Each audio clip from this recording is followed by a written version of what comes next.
menu. So I got some radish, white radish, along with its green, and some tomatoes and onions and green chilies and some brinjal.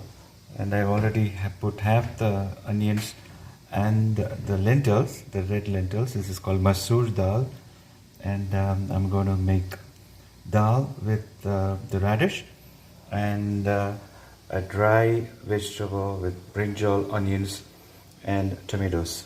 So this is the basic ingredients. I'm going to cut it and then I'll show you how I'm going to cook. So now in a pan I'm going to saute some onion seeds. These are onion seeds. It's called kalonji in Indian vocabulary. And then cumin seeds. I'm just going to let it splutter. Ideally I would have put mustard seeds, but since I don't have it, I'm going to skip that. So once it splutters, I'm going to add the vegetables for the dal. Only the white radish. So to remove the rawness of it, I'm just going to saute for a couple of minutes and I'll then add that in the dal, which I'm going to show you. Now you might wonder why I didn't saute the onions first. For this dal, I don't want to saute the onions because I want the freshness of the onions and the sweetness along with it. So hence I'm not doing that in this side. Generally, normally Indians saute the onions first, but I take the Thai approach on this for freshness as well as for the health part. I'm going to add chili powder, coriander powder, turmeric and salt to taste. Generally, I add a little bit of half a spoon, but since it's dal, it's pretty bland. So I'm going to add 3/4 of each with salt to taste according to your taste. Salt, I'll probably have like 1/4 teaspoon at the most. All of them according to taste generally, but the reason why I'm adding in the pan is to kill the rawness out of the powders that we have, chili powder, coriander, and it will actually, when it is sauteed in oil, it brings out the essence even better. So now that is done, I'm going to switch off the flame and add it in the dal. In the dal, by the way, I have the green vegetables, the cut chilies, and the onions and the dal. The dal I use like a full teaspoon or 3 full teaspoons of it to be precise, so that dal doesn't overpower this dish. So now I'm going to add water and then steam it for 3 whistles. Voila, it's done. And then I'll open it and I'll check for taste, for hotness and for the salt part, and I'll adjust it accordingly.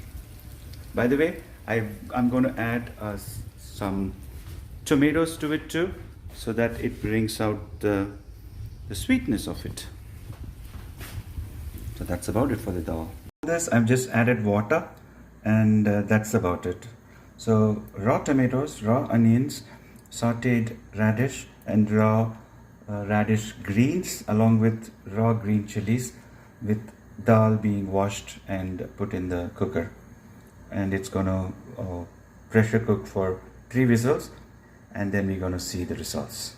So we need, actually we put mustard seeds and asafoetida, but since we don't have it here, I'm going to put some onion seeds, which is called black kalonji or nigella seeds in English, and cumin seeds to splutter, and then we're going to add onions to it. Now I have added onions to the pan and added a little bit of salt to quicken the frying process.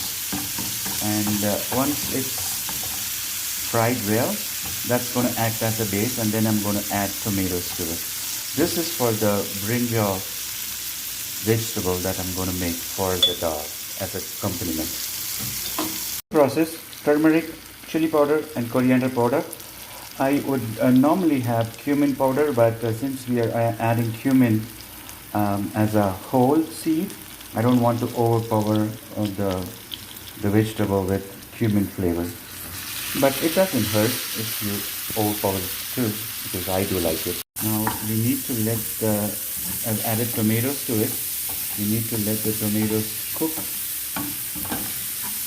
all the way through. By the way, I guess they're not cut properly, so I'm just using my cut it. This is what we do as a bachelor.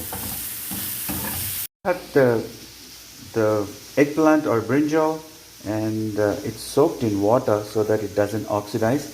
Although I didn't do such a great job in preserving the color of it, but that goes next when the tomatoes are cooked.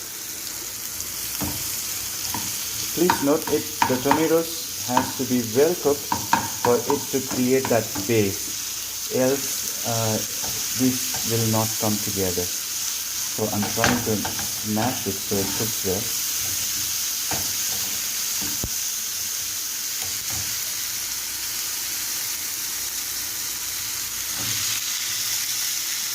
In goes the brinjal. Brinjal potatoes do take a little bit of more oil compared to the other vegetables, so be generous while cooking.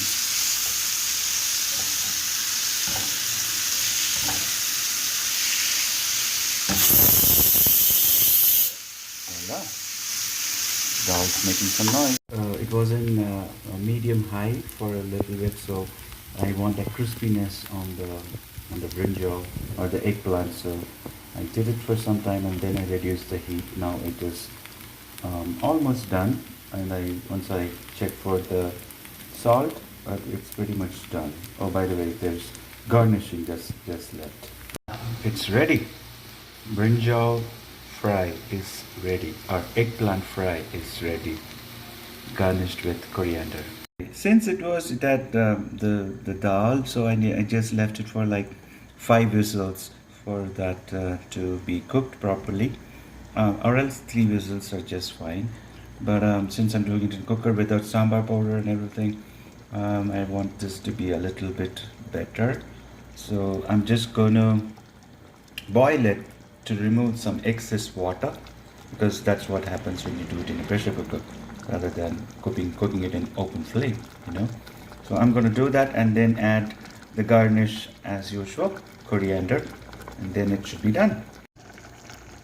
Okay, adding the coriander to the as final touches, and a squeeze of lime to give some sourness to the dal. And I like it sour as well, as much as hot. So there it is. I'm gonna switch off the flames. It's done.